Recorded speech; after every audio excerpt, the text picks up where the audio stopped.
అంబటి రాంబాబు అన్న వివరణ కూడా ఇచ్చాడు.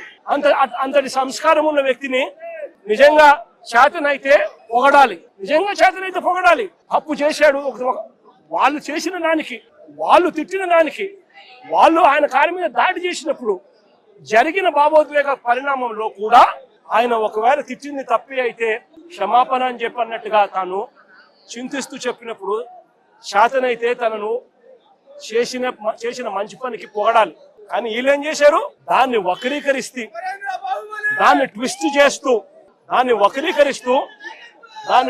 చేస్తూ ఏకంగా అంబటి రాంబాబును హత్య చేయడానికి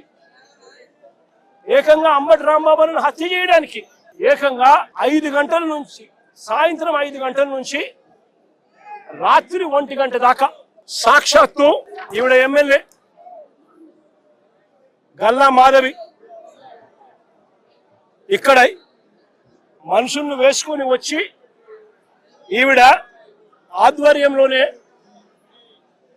రాంబాబు అన్న ఇంట్లో దాడి, 5 కార్ల ధ్వంసం, అద్దాలు ఇంట్లో ఇరిగిపోయినాయి, సామాన్లు ఇంట్లో ఇరిగిపోయినాయి, పక్కనున్న ఆఫీసులో మొత్తం అన్ని పగలగొట్టేసినారు.